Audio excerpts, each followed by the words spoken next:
कथा कहती है 3 से कभी आस मत लगाओ।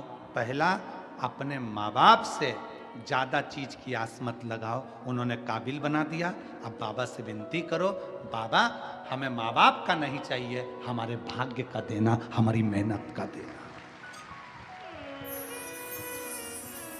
माता पिता से ज्यादा की आस ना लगाई जाए, माता पिता का आदर करा जाए। दूसरे नंबर पर अपने ससुराल से ज्यादा आस मत लगाओ। दूसरे नंबर पर अपने ससुराल से आस मत लगाओ। उस बाप ने, उस मां ने अपनी बेटी को पढ़ा लिखा कर, अपनी बेटी को काबिल बनाकर, अपनी बेटी को पढ़ा लिखा कर काबिल बनाकर तुम्हारे लायक कर दिया, और अपनी जिंदगी की दौलत जिसने अपनी बेटी को पढ़ा लिखा कर काबिल बनाया, उसने तुम्हारे साथ विवाह कर दिया। और उस ससुराल वालों से तुम गाड़ी की आस कर रहे हो, अंगूठी की आस कर रहे हो, फ्लैट की आस कर रहे हो, सोने की चेन की आस कर रहे हो, विदाई में घड़ी और सोफा सेट की आस कर रहे हो। पहले नंबर पर अपने माँ बाप से आस मत लगाओ, दूसरे नंबर पर अपने ससुराल से आस मत लगाओ, और तीसरे नंबर पर कहा कि दरवाजे पर, अपनी दुकान पर कोई ग्राहक आए, अपने ऑफिस में कोई कस्टमर आए, उससे बहुत सारे धन की आस मत लगाओ। थोड़ा बढ़ा कर दो, मना नहीं, पर एकदम ज्यादा बढ़ा कर नहीं। जब हम किसी ग्राहक को 10 रुपए की चीज 20 में देना चालू कर देते हैं तो वो एक बार तो ले लेगा, 2 बार ले लेगा, पर दूसरी बार नहीं आएगा। पर हम उसी ग्राहक को अगर थोड़ा सा बड़ा कर देंगे ना, थोड़ा बहुत बड़ा कर देंगे, तो वो जिंदगी भर जुड़ा रहेगा, तुम्हारे पास आता रहेगा। 3 से आस ज्यादा नहीं लगाना चाहिए। जम के बोलो पहले नंबर पर, जम के आवाज जलाएं, पहले नंबर पर माता पिता। जितनी बहुएं बैठी हैं, जितने बेटे बैठे हैं, तुम्हारे बाप के पास में, तुम्हारे पिता के पास में, तुम्हारे भाऊ के पास में जमीन है, जायदाद है, बंगला है, गाड़ी है, सब होने दो। तुम्हें जन्म देकर काबिल बना दिया, पढ़ा लिखा दिया, तुम्हें अच्छा बना दिया। अब तुम्हारे ऊपर निर्भर करता है कि तुम कितनी जमीन, कितनी गाड़ी, कितने बंगले कर सकते हो। माँ बाप की जायदाद पर सोच ही मत कि मुझे हिस्सा चाहिए, बल्कि ये विचार करो कि मेरे रहते रहते मैं इतना कमाऊं, एक दिन मैं खुद बंगला बनाऊं और अपने माँ बाप को उस बंगले में रखूं।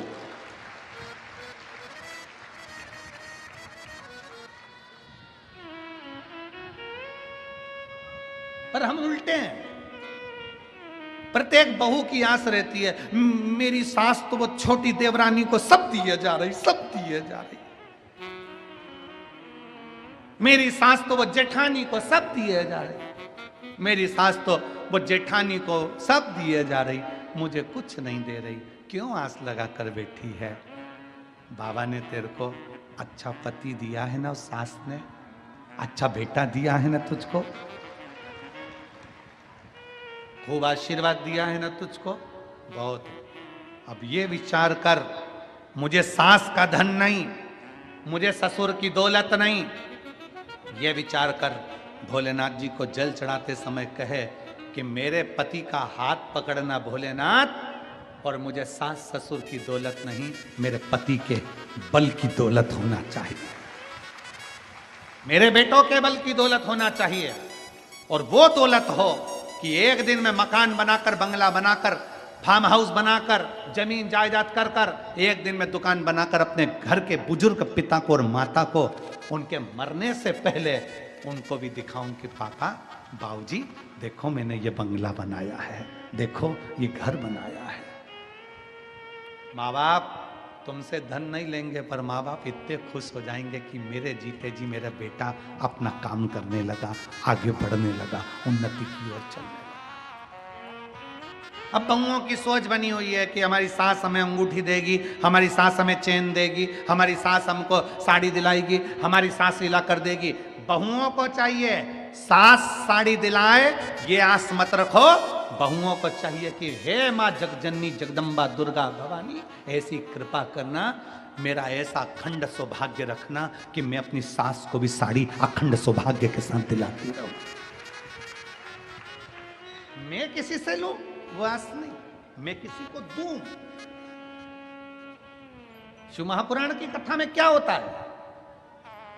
शिव महापुराण की कथा में होता क्या है? शिव महापुराण की कथा में यही होता है, एक पंडाल में लोग बैठकर बिस्कुट टॉफी कोई देकर जाता है, कोई कुछ पानी की बोतल लाकर देकर जाता है, कोई बेसन रोटी लाकर देकर जाता है, कोई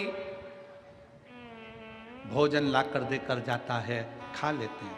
अगली कथा 2-3 कथा के बाद 3 महीने निकलते हैं, बाबा ऐसी कृपा कर देता है कि तुम्हें इस लायक बना देता है कि तुम दूसरे को खिलाना प्रारंभ कर देते हो। शिव महापुराण की कथा देना सिखाती है तो लेना भी सिखाती है। शिव महापुराण की कथा तुमको देने की सामर्थ्यता से देती है कि ले ये दे देना, ले ये कर लेना, ले ऐसा करना, सामर्थ्यता है तुम्हारी।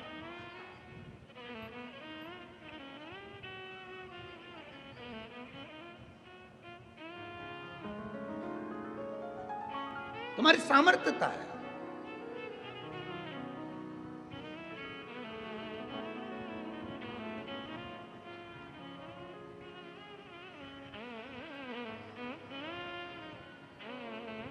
कल एक कृष्णेश्वर में एक भाई कह रहा था, गुरुजी तुमने छत्तीसगढ़ में बहुत कथा करी और फिर छत्तीसगढ़ में कथा कर करके फिर तुमने राजस्थान बहुत कथा करी, फिर तुमने मध्य प्रदेश बहुत कथा करी, फिर तुमने हरियाणा बहुत कथा करी, फिर तुमने महाराष्ट्र बहुत कथा करी और अब उत्तर प्रदेश जाने लगे। अब ये जितनी जगह करी उतनी जगह असर भी दिखा है कथा का। जितनी जगह शिव तत्व